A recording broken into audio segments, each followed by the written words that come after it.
what it's like to start private therapy. I approached my first appointment with my brand new therapist as I approached most things, with fear, dread, and over-preparation. I made a list of things to ask, a list of things I had to bring up. I checked the location of the office, then checked it again and again.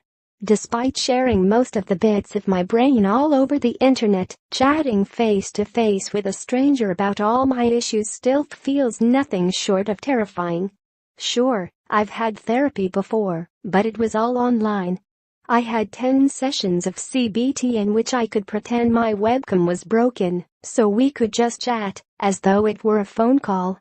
That CBT was helpful, but the limited time frame, I was only prescribed 10 sessions, then I was cut off, meant it felt surface level, and we only really covered social anxiety techniques, rather than tackling the bigger problems on my mental illness list: deep depression, obsessive thoughts, fleeting suicidal thoughts, all the classics.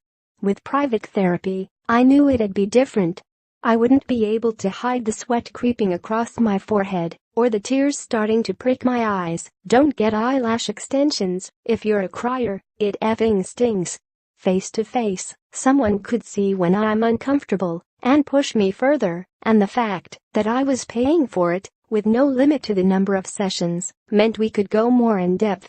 Which I knew would be helpful, but it was still bloody scary.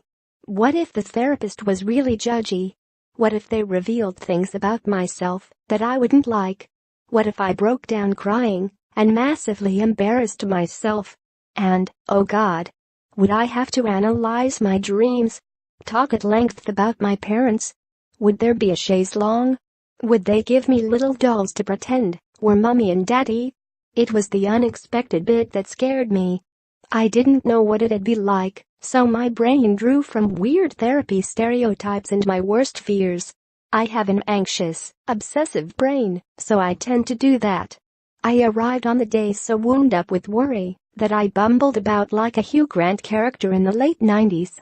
I stumbled into the reception area, said I was here to say I was here to see Anna. I've changed her name. Therapist, client, privacy and all that, only to hear Anna say, "Yeah, that's me." Naturally, I pretended I hadn't already stared at her picture on a therapist directory and looked up all her qualifications. I was directed to the waiting room, which was covered in pamphlets about dealing with grief and loss, guides to meditation, and copies of Taylor. I looked around and saw people like me, if better dressed. My therapist's office is in a fancy area, perfectly normal looking from the outside, scrolling through Twitter on their phones, seemingly relaxed about preparing to spill their guts to a professional. It was reassuring to see people my own age there.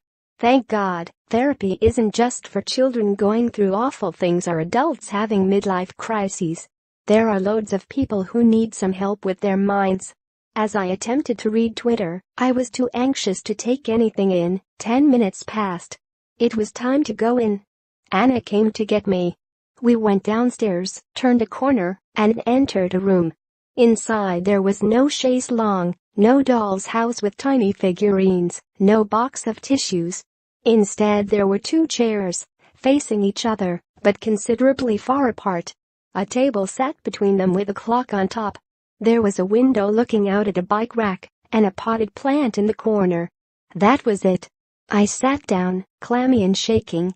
It suddenly felt like a lot of pressure. Loads of people have told me that finding a therapist is a lot like dating, and in that moment, it felt like it. I was flooded with pressure to perform, to lead the conversation and make sure I conveyed myself in the right way. Was I supposed to just start talking? Would I be in charge of the conversation? Was I allowed to ask her questions? Thankfully, Anna stepped in to rescue me from my own brain.